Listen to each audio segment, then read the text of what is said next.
Hi you guys, I'm Kendra. I have my little buddy here with me today. Can you say hi? You're a wreck. Actually, you have food all over you. Today I'm going to tell you guys a little bit of a story, and it has to do with my makeup book and my miscarriage and why they two kind of coincided together. And I wanted to share it with you because I know that there's so many women out there who have gone through miscarriages, and this is just me identifying with you and sharing my story of loss and just the struggle that I had in the midst of doing something that I was really excited about. So I'll jump right into it. 4 years ago, I got approached to do a makeup book. And this makeup book was an eye makeup book. It's called 500 Eye Makeup Designs. I'll show it to you really quick. Right there. In fact, if you type in makeup books in Amazon, it pulls right up. Right under Michelle Fawn or whatever. Anyways. So I got approached to do this makeup book, and I really debated doing it, but then I just felt like, you know what, like this is a once-in-a-lifetime opportunity for me, and I love creating makeup designs. It's something that I love and something that I've been incorporating into my blog for a long time, so it just seemed like a really natural fit. Well, right when I decided to do this, my husband and I decided that it was also a great idea to move from Portland, Oregon to Austin, Texas. My husband's a pastor, and so we decided to uproot our family. We already had 2 kids, a 3-year-old at the time and a 1-year-old at the time. And so we decided to move to Austin, Texas and start a church. And you guys, like in the midst of all that, like I had 6 months to get this book done, and so I was just working day and night, like trying to get all these looks done. I mean, I'm telling you, I mean, I don't know, like 500 eye makeup designs is sort of a lot to do. I think my eye like was rubbed raw most of the time. So it was a little bit of a stressful season, and then on top of that, one day my husband and I were driving in the car, and we're so maxed out, stressed out, trying to pack, trying to do all these things, get everything squared away, buy a new house out in Austin, blah, blah, blah, blah, blah. And we're driving, and our kids are like screaming in the back, and he's like, babe, if we got pregnant right now, it would be like the worst thing that could happen right now. I mean, not that we wouldn't be happy if we had a baby, but we were just so maxed out that it would be like the something that would have just made us kind of fall apart type of thing. And I agreed. I was like, yeah, like there's 0 babies right now. 100% no. Until the next morning. So the next morning, literally all of a sudden my boobs start hurting. I'm starting to feel kind of a little bit sick. I'm like, what is going on? And that wasn't even on my brain. I swear to you, like I was like, there's no way that's even possible. You know what I'm saying? I run to the store, go get my pregnancy test, take the pregnancy test, and it's just like flaming positive. Flaming, like, hello, you're definitely pregnant, 100%. You are prego.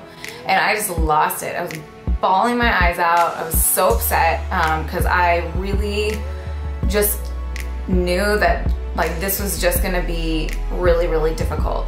You see, I get a thing called hyperemesis. So I'm sick the whole time. I am in my bed, laying on the couch, puking all day long my entire pregnancy. So I knew like doing a book and being pregnant and moving at the same time was just gonna be so stressful. I told my husband, and he was amazing. He was just like literally like held me, and he was like, it's gonna be okay, it's gonna be fine. Like, so I was like, okay. Well, fast forward 2 months, I think I was 8 or 9 weeks pregnant, so not very long, but I was already so sick. Wrapping up this book, I have to get this book submitted. And so I'm like, I stay up all night long one night, just working until like maybe 5 or 6 in the morning. And I had my first ultrasound that day, or that next morning, and it was gonna be at like 9 a.m. And I told my husband, I'm like, don't worry about coming, like take care of the girls, just, you know, everything's gonna be fine. Like I'll just go to the appointment. But I remember at like 5 in the morning, staying up all night trying to get this book submitted to the publisher. I just all of a sudden was like, I wonder if this is really bad for the baby, because I'm so stressed out. Like I'm so overwhelmed right now. I hope the baby's okay. So I go to the ultrasound appointment, about to walk into my ultrasound appointment. I open up a magazine and it says, ooh. I go to the ultrasound appointment, open up this magazine right before they call me back, and it says like, I don't know, 50% of pregnancies end in miscarriage or something like that. And I was like, oh, okay, whatever. Walk in the back, I'm sitting there. You know, I've had ultrasounds before, so when the tech is looking at the screen and she's not like, oh, cute little baby, heartbeat. I just sat there and all of a sudden dread washed over me and I was like, I don't see a heartbeat. I'm like, is there a heartbeat? And, hold on, give me 5 seconds. So she said like, nope, there's not a heartbeat. And I was there all by myself. The lady comes back and tells me, you know, the baby doesn't have a heartbeat. And I walk out like of the room and I just was so shocked. And so I walk out to the car, like the nurses and stuff, like I'm pretty hysterical, walk me out like to the door and they're like, bye, you know. And I walk out into my car and I just sat in my car and I just lost it. Because not only did I have to, you know, call my husband, tell him that we lost the baby. Now I have to go back home and still work on this book to get everything like up and going. I had to have it submitted that day. My husband met me at our old house and we just sat in the room, in the living room, and we just cried. You know, I think we were just, it was just so much at the time. We just felt so overloaded. My mom came over, my mother and father-in-law came over, and I just, you know, I'm not really super great with emotional stuff. It just kind of makes me really uncomfortable. So all the attention, like the emotional attention, just like, I didn't really like it. So, you know, I just plugged along on the book and I somehow got everything wrapped up and submitted into the editor by like that day. I honestly, I don't even know how I did it. Like I had to stop. I kind of had to like put the miscarriage to the side, work on the book, and then get it all wrapped up, and then grieve. So I decided to have a natural miscarriage. It took about 2 weeks to miscarry, and then I ended up having to go to the ER anyways because it was just too much. I know that's super graphic, but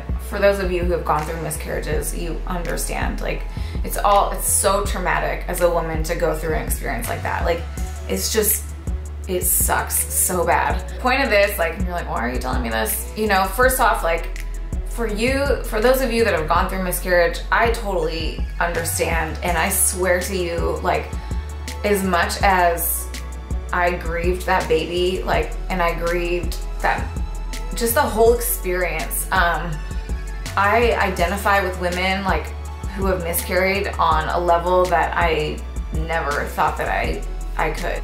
And then, you know, as far as the book goes, it's like, it's kind of hard because it just, like the book is sort of like a reminder to me of that. And so I never talk about it. Like, it's like people, like, it'll be at my house and like, oh, you did a book. I'm like, yeah, and it's actually done really well without like really me promoting it in any way. Seriously, I've had a lot of great blogger friends who have put it on their blogs and stuff, and that's so amazing. But it's just crazy that you can do a project like this and then go through an experience like that, and it just like wipes out kind of the joy from doing a huge project like this. Anyways, like I've just been pulling it up recently, especially because the other day I did a YouTube tutorial doing a makeup look, and I'm like, you know what, I'm just gonna go through this book and start doing some of the designs from it because some of them are pretty freaking rad. But so that's my miscarriage story in the midst of doing a makeup book. And I hope you guys don't mind me getting a little bit emotional with you guys. Big hugs to those of you who have gone through a miscarriage or are experiencing one. I think at the end of the day, we're all just in this together, and there's crappy things that happen in life, and you just have to plug along. And you know, for me, I'm a Christian, and so that just meant like holding tighter to the Lord. And so I have, and I do, and I'm using the unfortunate event of a miscarriage to help identify with other women who have gone through similar things. And then I have my son. So I love Wyatt. He's a freaking psycho, complete psychopath. Watch my Instagram stories, you'll know. So thanks for listening, and I promise I'll be back for more makeup tutorials. I just wanted to share my story. So I hope you guys have a great day. Bye. That was a peace out sign.